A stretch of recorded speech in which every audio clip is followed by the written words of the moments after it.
Halo guys, assalamualaikum, selamat datang kembali di NN Top 11 Channel. Apa kabar semuanya? Semoga teman-teman selalu sehat dimanapun berada. Hari ini saya akan menjawab komentar dari Bang Kemeh Pander yang bilang, "Bang, bahas formasi 4141 dong, please."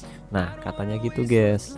Coba buat teman-teman yang mungkin punya pertanyaan sama dengan Bang Kemeh dan kalian penasaran mengenai taktik, strategi, dan formasi 4141, kelebihan serta kelemahannya ada di mana, yuk pastikan kalian simak video ini sampai selesai. Tapi sebelum lanjut, buat teman-teman yang kebetulan belum mendukung channel ini, jika berkenan kamu bisa terus mendukung saya dengan cara klik tombol like, subscribe, dan aktifkan juga notifikasinya agar teman-teman selalu tahu update terbaru dari NN Top 11 Channel.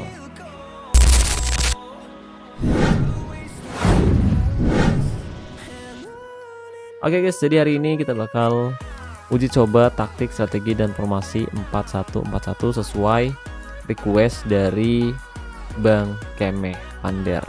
Dan kebetulan kali ini saya sedang tidak menggunakan akun milik saya pribadi guys, melainkan menggunakan akun milik Bang Apik yang saat ini sedang menggunakan jasa saya untuk melatih pemainnya secara individu. Oke, dan ini dia squadnya guys. Nah, untuk skuad Bang Apik sendiri saat ini dia menggunakan formasi 4231 yang saya rekomendasikan, dan saat ini timnya Bang Apik bermain sangat bagus. Dan meskipun dari segi OVR dan kualitas serta atribut setiap pemain kita udah sesuaikan, tapi ada sedikit masalah di skuadnya Bang Apik karena beberapa hari yang lalu sempat kalah menghadapi tim yang sebenarnya punya OVR sedikit lebih lemah, tapi karena Bang Apik jarang hadir di sisi lapangan, ini yang membuat timnya Bang Apik jadi kesulitan meraih kemenangan. Dan kali ini kita bakal coba pakai formasi 4141 ala Pep Guardiola. Nah, untuk formasinya sendiri bisa kita atur sedemikian rupa ya guys ya, tapi kali ini kita akan menggunakan formasi 4141 yang ofensif seperti ini. Formasi yang digunakan oleh Pep Guardiola kalau nggak salah, kurang lebih dia menempatkan 2 attacking midfielder center dan juga menempatkan 1 defense midfielder center. Jadi nggak ada MC, atau misalkan kalian pengen nempatin MC agar taktiknya lebih seimbang, kalian bisa juga. Tapi karena di sini kita nggak punya opsi ya, sebenarnya ada opsi juga sih, tapi udah nggak apa-apa. Kita coba bentar, kita coba pakai formasi 4141 menyerang seperti ini terlebih dahulu. Setelah itu baru kita coba tempatkan 2 midfielder center. Kalau misalkan taktik ofensif ini nggak berhasil, kita tempatin 2 midfielder center sementara seperti ini terlebih dahulu ya guys ya. Dan kali ini kita bakal bermain sangat ofensif dengan formasi 441 seperti ini guys. Bentar. Nah, karena yang kita tempatkan di sini gelandang regista, dia bisa bermain di 2 posisi berbeda, MC dan juga DMC. Jadi kurang lebih seperti ini. Jadi misalkan kalian nggak punya DMC, kalian bisa pakai MC. Misalkan kalian nggak punya MC, kalian bisa pakai DMC. Nah, tapi kali ini kita bakal tempatin penempatannya seperti ini antara MC dan juga DMC ya guys ya. Nah, untuk formasinya kurang lebih seperti ini. Kita agak tarik mundur dulu untuk 2 attacking midfielder center. Nah, untuk kelemahan formasi 4141 di sini memang formasi ini cukup seimbang tapi tetap punya kelemahan. Jadi ketika lawan menempatkan lebih banyak pemain tengah, biasanya tim kita akan kesulitan untuk bisa menjaga penguasaan bola dengan baik. Tapi ketika kita bermain melebar dan lawan menempatkan 3 back tengah di belakang, otomatis tim kita punya kesempatan untuk lebih bagus menyerang lini pertahanan tim lawan dari bawah kedua sayap guys. Dan untuk kelemahan lainnya, formasi ini seringkali menjadi sasaran empuk serangan baik cepat, apalagi kalau misalkan kalian menempatkan 2 attacking midfielder center seperti ini atau 2 HMC ya guys ya. Karena seringkali untuk back sayap ini cenderung maju ke depan dan kita hanya meninggalkan 2 back tengah. Dan kalau misalkan lawan memiliki penyerang-penyerang yang sangat bagus dan punya penyerang sayap yang cepat dan juga kreatif, biasanya mereka bakal bisa memanfaatkan celah ini untuk menerobos area pertahanan tim kita dan mencetak gol. Dan terkadang ketika lawan punya striker yang bagus, 2 back tengah ini juga nggak bisa menghentikan pergerakan tim lawan.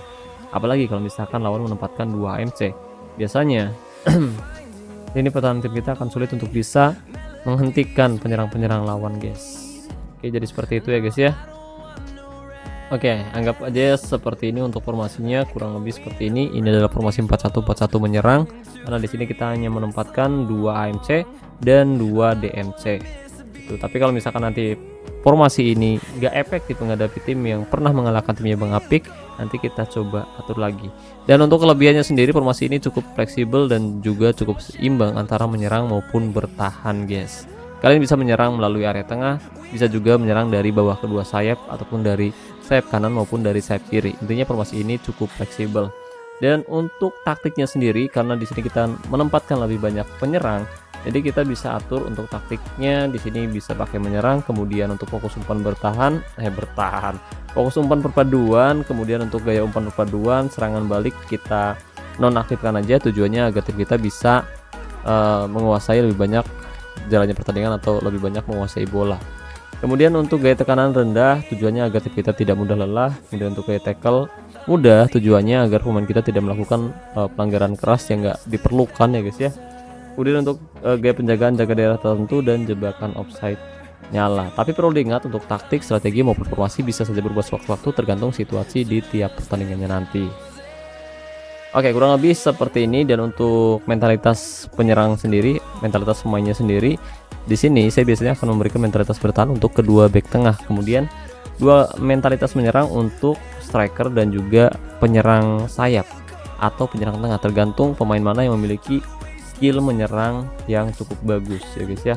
Kalau misalkan skill menyerangnya udah bagus seperti ini, kalian bisa memberikan mentalitas menyerang, tapi nggak usah untuk semua pemain, cukup 1 atau 2 pemain aja guys yang dikasih mentalitas menyerang maupun mentalitas bertahan. Sisanya mereka bisa bermain bebas sesuai dengan taktik strategi yang ingin kalian terapkan. Nah, hari ini saya akan coba menghadapi tim yang sebelumnya pernah mengalahkan timnya Bang Apik di liga. Timnya memang memiliki OVR yang gak terlalu besar, tapi saya rasa mereka adalah salah satu tim kuat karena selisihnya juga cuma 8%-an doang guys. Nah, di sini timnya Bang Apik sempat unggul 3-0 di menit 49, tapi sayangnya tim lawan berhasil comeback. Nah, alasan ini terjadi karena tentu saja seperti yang kita bahas di awal, bahwa faktor manajer sangat-sangat penting. Jadi kalau misalkan manajer lawan hadir dan kita nggak hadir, otomatis kemungkinan tim lawan menang itu jadi jauh lebih besar ketika mereka hadir. Tapi ketika kita hadir, pertandingan akan berjalan sengit, dan ketika tim kita punya OVR bagus dan didukung oleh pemain-pemain dengan atribut yang bagus juga, otomatis kemungkinan tim kita meraih kemenangan itu jadi jauh lebih besar gitu guys. Dan hari ini kita akan coba menantang Coach CFC, tim asal Yunani, di laga persahabatan menggunakan formasi 4141 menyerang. Dan kita juga bakal coba nanti pakai formasi 4141 yang seimbang, ya guys ya. Nanti kita coba dulu pakai yang menyerang dulu, kemudian untuk taktiknya kita bakal ubah nanti di saat pertandingan berlangsung. Oke, sekarang kita masuk ke asosiasinya, kemudian kita pilih si coach ini, lalu kita pilih pertemanan. Jam 1.32 dini hari. Oke, sekarang jam 1.31. Nah, sebelum itu mari kita atur dulu untuk menitnya guys. Jam 1.34 aja lah, kita masih punya jeda beberapa waktu untuk menganalisa letak kelebihan tim lawan ada di mana. Oke, waktu pertandingan 2 menit lagi, dan sekarang OVR dari Coach CFC sudah meningkat jadi 139,2 versus 143,6. Nah, untuk formasinya sendiri di sini tim lawan pakai formasi 3-1-2-3-1, formasi sejuta umat. Salah satu meta formasi di game top 11. Jadi mereka pakai formasi yang sangat bagus, dan dari segi skuadnya kita perhatikan cukup berimbang, sebenarnya cukup berimbang, tapi tim lawan punya kekuatan yang jauh lebih baik di area, yang sedikit lebih baik di area serang guys. Oke, kemudian dari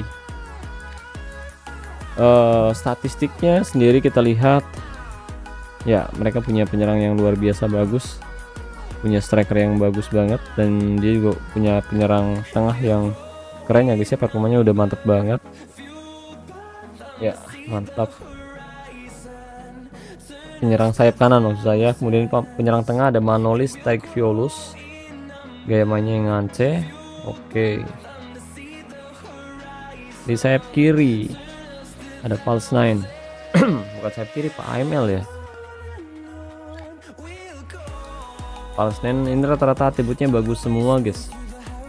Di tengah juga sama. Oke, 153, kreativitasnya cukup tinggi. Nah, si Thomas Popsatnik, keterampilan juga rata-rata bagus semua ding. Thomas oh ini yang tadi ding. MC DMC Gustavo de Alessandro Araes. Oke, gaya main pemain jangkar. Nah, ini juga keren. Nanti kita lihat bareng-bareng ya guys ya. Nanti kita lihat bareng-bareng pas pertandingan berlangsung, kira-kira di mana titik lemahnya. Kalian bisa share di kolom komentar video ini. Kira-kira apa yang saya bicarakan pas atau enggak, kalian bisa coba tinggalkan komentar di bawah video ini mengenai analisa pertandingan yang akan segera berlangsung. Nah, di sini ada sedikit kelemahan yang bisa kita manfaatkan, mungkin di sayap kanan atau dari kita serang dari sayap kiri kita guys. DC keterampilan oke. Ya, sayang sekali pertandingan akan segera berlangsung. Kita akan lihat jalannya pertandingan yang sangat menarik antara Anomaly FC versus Kochi FC di laga uji coba kali ini, dimana kali ini kita pakai formasi 4-1-4-1 versus formasi 3-1-2-3-1. Akankah formasi ini mampu mengalahkan formasi sejuta umat atau meta formasi di game top 11? Yuk, pastikan kalian simak video ini sampai selesai. Tapi saya ingatkan lagi, buat teman-teman yang belum like silahkan like dulu, dan buat teman-teman yang belum subscribe silahkan subscribe dulu guys. Oke, dan kick off babak pertama akan segera dimulai, dan kita melihat bahwa tim lawan mendapatkan dukungan dari Jose Mourinho. Kita akan lihat akankah kita mampu mengalahkan tim lawan di laga uji coba kali ini dengan formasi 4-1-4-1 atau enggak guys. Ya, pertandingan sudah berlangsung di menit kelima. Kita lihat ada Forslik Tomassoni kali ini mencoba melewati tembakan yang sangat luar biasa. Saya pikir dia bakal masuk ke area tengah, tapi dia justru melakukan long shot dari luar kotak penalti guys. Lemparan ke dalam kali ini Soltnadis. Alencar arah tengah, Fareja di sana berbahaya. Ini dia yang kita takutkan guys, dimana biasanya tim lawan mencoba untuk lebih banyak menyerang dari area tengah. Dan dari segi statistik di sini kita sebenarnya punya ball possession yang lebih baik, tapi tim lawan lebih banyak mendominasi penguasaan bola ya guys ya.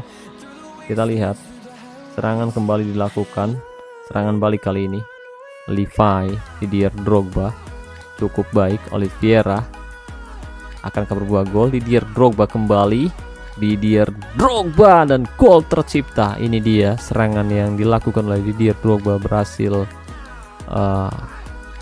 menjebol gawang dari Kochi FC. Luar biasa. Tapi jangan senang dulu guys, soalnya di pertandingan pertama atau di pertemuan pertama kita menghadapi Kochi FC, tim lawan berhasil comeback dengan skor yang sangat meyakinkan. Setelah kita menang 3-0 di babak pertama, tapi tim lawan berhasil comeback dengan skor 4-3 dan meraih kemenangan yang sangat luar biasa. Kita lihat ada Thomasson. Nah, ini yang kita takutkan Pak. Jadi ketika tim lawan memiliki penyerang-penyerang yang luar biasa, tim kita, terutama pemain tengah kita, akan sangat kesulitan untuk bisa menghentikan pergerakan tim lawan. Kali ini ada Lencar arah berbahaya, gelandang jangkar melebar. Kali ini ada Fareja, umpan yang sangat luar biasa, tapi beruntung ada T-Top di sana berhasil mengagalkan satu peluang emas yang didapatkan oleh pemain dari Kochi FC. Skor untuk sementara masih 1-0. Dengan sudut kali ini Fareja berbahaya. Tapi bagus sekali, berhasil dihentikan. Ya, di sini kondisi pemain sudah mulai kelelahan, padahal strategi kita menggunakan gaya tekanan rendah ya guys ya. Tapi nggak apa-apa, kita akan lihat lagi. Yang unik lagi di sini, meskipun kita unggul penguasaan bola, tapi kenapa lawan sering dapat bola ya? Kocak banget ya. Serangan balik dilakukan kali ini, umpan ke tengah kocak. Terlambat, terlalu lama guys. Peg menguasai bola. Skor masih 1-0. Penurunan performa terlihat dari pemain Anomaly FC pemirsa. Menit 73, serangan kembali dilakukan Aldealen Sarara di sana. Sekius, Powell. Serangan balik kembali dilakukan kali ini Oliveira. Umpan Vieira. Astaga, ini yang bikin kita sulit Pak. Kadang kita punya kesempatan yang bagus buat melakukan serangan balik, tapi ya hasilnya kurang efektif. Padahal dari segi tekanan kita punya beberapa tekanan yang cukup baik ke lini pertahanan lawan, tapi kita nggak bisa memanfaatkan peluang-peluang tersebut untuk menjadi gol.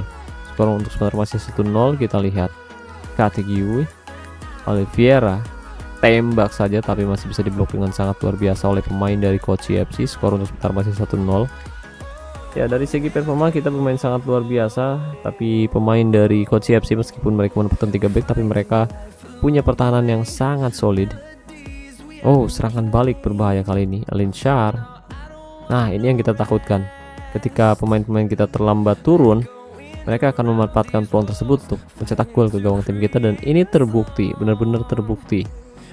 Powell mencetak gol dengan sangat luar biasa meskipun sudah dijaga ketat oleh satu pemain, tapi ternyata itu nggak cukup karena lawan memiliki finishing yang sangat bagus pemirsa. Skor untuk sementara 1-1. Kita berhasil kita kebobolan di babak pertama kali ini di Allen Sharara. Babzonic bagus sekali, tapi tidak menghasilkan serangan balik cepat. Oke. Ya, permainan yang kurang begitu bagus dari Anomali FC. Kali ini kita bakal coba menggunakan formasi 4-1-4-1 yang berbeda. Ya, kali ini kita pakai formasi 4-1-4-1 yang berbeda. Oke. Ya, agak sedikit timpang ya guys ya, nggak apa-apa ya guys ya, soalnya nggak ada opsi lagi guys. Tengah ada nggak sih? Ada sih, cuma kayak nggak cocok aja gitu. Nah, selanjutnya saya mau kasih mentalitas menyerang untuk dua pemain sayap guys. Mentalitas menyerang, dan untuk fokus umpan kali ini lewat tengah, kemudian gaya umpan perpaduan serangan balik mati, gaya tekanan tinggi kali ini, gaya tekanan normal, gaya penjagaan jaga daerah tertentu, dan jebakan offside nyala. Kita lihat apakah dengan perubahan ini kita mampu mengalahkan tim lawan atau kita gagal pemirsa. Chino kali ini, Oliveira. Oh, umpan yang sangat baik, Kategui, dan sayang sekali masih bisa diamankan oleh penjaga gawang dari Kochi FC. 4-1-4-1. Kita lihat ada Nicole ini, Oliveira cukup baik, bagus sekali. Corner kali ini, umpan pendek Kategui, Messi, dan gol tercipta, tapi sayang sekali ada potensi offside. PR melihat ada potensi offside, harusnya onside sih. Onside cuy, onside. Bagus, ini dia Messi berhasil mencetak gol yang sangat luar biasa. Skor 2-1 pemirsa. Skor 2-1. Messi berhasil mencetak gol ke gawang Kochi FC. Ya, kita masih punya kesempatan untuk mencetak gol kembali ke gawang tim lawan. Jika kita mampu mengalahkan mereka dengan formasi ini, kita harus menggunakan formasi ini di pertemuan kedua nanti. Ada P kali ini, Oliveira tembak saja dan nyaris berbuah gol, tapi sayang sekali tembakan Oliveira masih melenceng dari sasaran. Ya, menurut teman-teman gimana nih?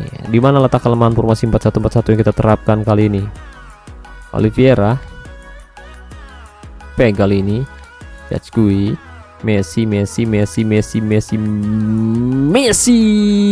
gol Lionel Messi kembali mencetak gol. Perubahan taktik yang kita terapkan sangat-sangat efektif. Kita berhasil mengemas 2 gol di babak kedua pemirsa.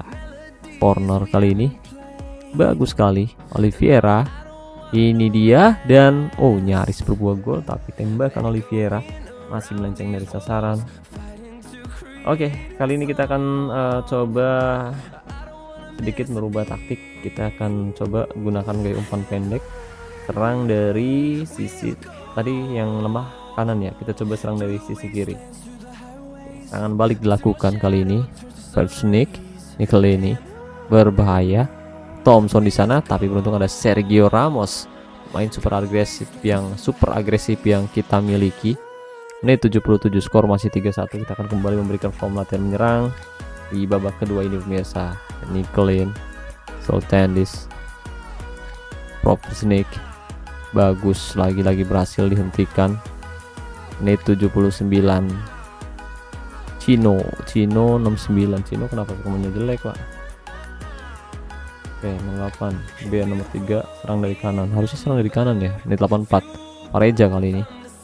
Loftus berbahaya, bagus, berhasil diblok dan menghasilkan serangan lebih cepat. Ada Peg di sana. Sergio Ramos, Lionel Messi, cukup tenang. Peg, kasih Peg. Ini dia Messi,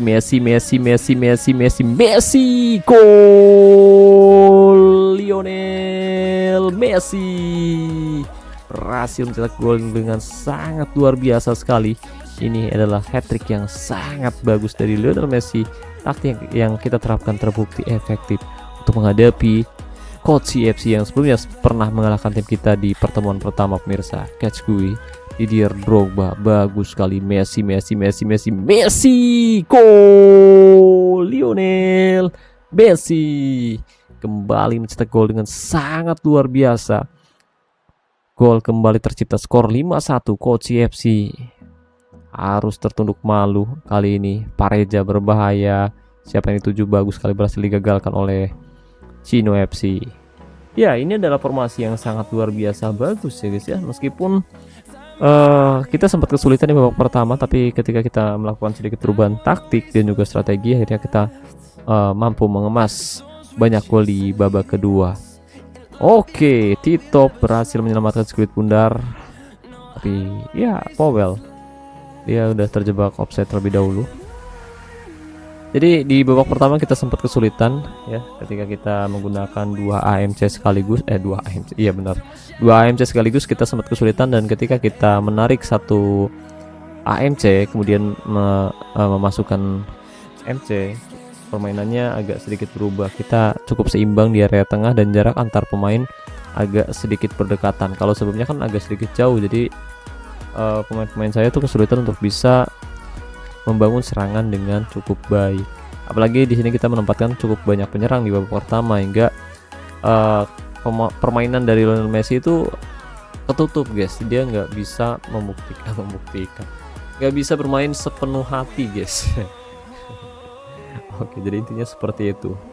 Dan dari ball possession di sini kita lihat kita berhasil menguasai lebih banyak penguasaan bola, 58 banding 42, dan kita juga melakukan lebih banyak percobaan tembakan dengan total 13 kali percobaan tembakan, 7 tepat sasaran dan 5 diantaranya berbuah gol. Sementara tim lawan melakukan 11 kali percobaan tembakan, 5 tepat sasaran dan 1 diantaranya berbuah gol. Kemudian dari efisiensi tembakan jelas Anomali FC jauh lebih efisien, 71 banding 20. Nah, untuk zona serangan di sini kita lebih banyak menyerang dari tengah sebanyak 43, tim lawan juga sama, di mana kita berhasil memanfaatkan beberapa peluang dari area yang ditinggalkan oleh pemain lawan guys. Karena setelah kita melakukan perubahan fokus umpan perpaduan kemudian melalui area tengah, kita langsung menemukan permainan terbaik kita guys. Kemudian untuk umpan sempurna kita sebenarnya kalah sih, 89 banding 91, tapi nggak apa-apa sih, yang penting kita menang. Tackle 24-12, kemudian pelanggaran 12 banding 8, penyelamatan 4 banding 2, tendangan sudut 7 banding 7, tendangan bebas 0 banding 0. Ya, ini saya rasa sih lawan ketar-ketir sih. Wah, di pertemuan kedua kita harus melakukan perubahan biar kita bisa meraih kemenangan. Soalnya kalau misalkan nanti mereka kalah, jadi selisih gol yang bakal membuktikan siapa yang menjadi juara. Ya, saya rasa sih mereka bisa kalah nanti di pertemuan kedua menghadapi tim di posisi ketiga ya guys ya. Nah, dari segi performa nih kita lihat dari segi performa guys. Dari segi performa di sini pemain-pemain kita bermain sangat luar biasa ya guys ya, entah itu penyerang, gelandang maupun kiper guys. Mereka bermain sangat bagus. Di Fornal juga masuk penggantian Levi dan dia bermain cukup bagus dengan 7,6. Jadi perubahan yang kita lakukan ternyata cukup efektif. Sementara kesebelasan tim lawan memang tidak dihadiri oleh manajernya, ini membuat mereka kesulitan untuk bisa memainkan permainan terbaiknya guys. Dan ini juga berlaku ketika kita tidak hadir di sisi lapangan. Ketika Bang Apik pemilik akun tidak hadir di sisi lapangan, tapi ketika kita hadir, permainan tim kita jadi luar biasa bagus, dan ini membuat tim lawan kesulitan untuk bisa membendung tekanan dan tekanan yang kita lakukan. Dan kesimpulannya, taktik, strategi dan formasi 4-1-4-1 bagus banget ya guys ya, asalkan kalian sesuaikan pemain-pemain yang kalian miliki seperti apa gitu. Dan Usahakan jangan terlalu banyak menggonta-ganti taktik, strategi maupun formasi, karena ketika kita merubah formasi itu berarti tiap pemain harus beradaptasi dengan formasi baru.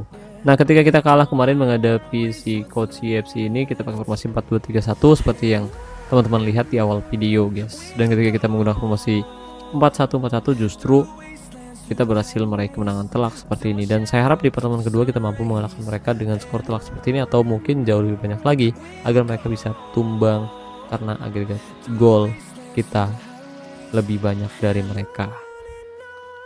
Oke, jadi sekarang mari kita lihat gol pertama yang dicetak oleh Didier Drogba di menit ke berapa tadi sih? Oke, berawal dari serangan balik, tim lawan mencoba membangun serangan dari belakang, kemudian mencoba bermain ke sayap sebelah kiri, tapi berhasil direbut dan menghasilkan serangan balik cepat. Didier Drogba di sini menjadi pembangun serangan yang sangat luar biasa ya guys ya. Oliveira memberikan bola pada Didier Drogba, kemudian dia melakukan tembakan keras ke kotak penalti, ke gawang maksud saya, dan membawa Anomaly FC unggul 1-0 di babak pertama lewat sepakan kaki kiri dari Didier Drogba pemirsa. Kemudian gol kedua ya, di sini gol kedua, gol penyama kedudukan dicetak oleh Paul di menit ke-40. Ya, ini juga berawal dari serangan balik Pak. Kita lihat Ramos ya memberikan umpan pada Ketsui, tapi berhasil direbut karena terlalu lama Ketsui menguasai bola. Nah, ini yang saya bahas di awal. Kalau pemain kita terlalu menyerang terlalu ke depan, dan ketika pemain sayap kita terlambat turun, ya otomatis kita hanya meninggalkan dua back tengah saja guys. Dan ketika penyerang lawan memiliki kualitas yang lebih tinggi, mereka akan kesulitan untuk bisa menghentikan tekanan yang dilakukan oleh penyerang lawan, dan itu terbukti, jelas-jelas terbukti ya guys ya. Jadi seperti itu kelemahan dari formasi 4-1-4-1, dan sering banget ya untuk formasi 4-1-4-1 sendiri sering jadi sasaran empuk serangan balik cepat. Oke, dan ini gol kedua yang dicetak oleh Anomaly FC, di mana Messi di sini berhasil mencetak gol dari jarak dekat, dan sebenarnya sempat ada potensi offside sih. Sempat ada potensi offside, tapi beruntung gol disahkan oleh wasit. Messi berhasil mengemas 4 gol di laga kali ini pemirsa. Gol kedua juga dicetak oleh Messi di menit ke-67. Kita lihat Messi kembali bermain sangat luar biasa. Bermain sangat luar biasa di laga uji coba menggunakan formasi 4-1-4-1 ini pemirsa. Ketsui kemudian Messi menggiring bola melewati area tengah, dan kita lihat tembakan yang sangat keras dari jarak dekat kembali menjebol gawang Coach CFC dan membawa Anomaly FC unggul atas tim tamu. Nah, Messi kembali mencetak gol lagi di menit ke 84 kali ini melalui serangan balik cepat. Anomaly FC kembali mencetak gol melalui Lionel Messi. Nah, tim lawan mencoba membangun serangan mendekat ke area kotak penalti, tapi bola berhasil direbut oleh Carreno. Messi dia membangun serangan dengan baik, 1-2 yang sangat luar biasa. Peg ya, dia memberikan bola pada Peg, kemudian dia maju ke depan. Peg langsung memberikannya dengan sangat luar biasa, dan gol kembali tercipta. Gol Messi sangat luar biasa di laga kali ini. 4 gol berhasil menyelamatkan Anomaly FC di laga uji coba kali ini. Ya, seenggaknya kita punya kesempatan yang bagus lah nanti di pertemuan kedua. Semoga kita mampu mengalahkan mereka. Dan ini gol penutup kemenangan dari Lionel Messi. Ketsui memberikan umpan pada Oliveira ke kanan, kemudian dia memberikan bola kembali pada Ketsui. Umpan 1-2 Didier Drogba. Nah, dia langsung kasih bola ke Messi dan tidak menunggu kesempatan lama, dia langsung cetak gol ke gawang Coach CFC pemirsa. Dan pertandingan pun berakhir untuk kemenangan Anomaly dengan skor telak 5-1 di laga uji coba menghadapi formasi 4-1-4-1 kali ini. Oke guys, jadi kesimpulannya formasi 4-1-4-1 menurut saya bagus digunakan musim ini ya guys ya. Jadi seperti itu mengenai taktik, strategi, dan formasi 4-1-4-1 yang kita terapkan. Tapi perlu diingat, kalian wajib hadir di sisi lapangan untuk melakukan rotasi ketika ada salah satu pemain kalian yang bermain kurang maksimal seperti yang saya lakukan tadi guys. Oke, jadi saya harap pembahasan kali ini bermanfaat buat teman-teman yang ingin terus mendukung channel ini. Jangan lupa bantu support terus channel ini dengan cara klik tombol like maupun subscribe. Terima kasih banyak buat teman-teman yang udah nonton video ini sampai selesai. Makasih juga buat membership Top 11. Wassalamualaikum, salam olahraga, salam Top 11 Indonesia.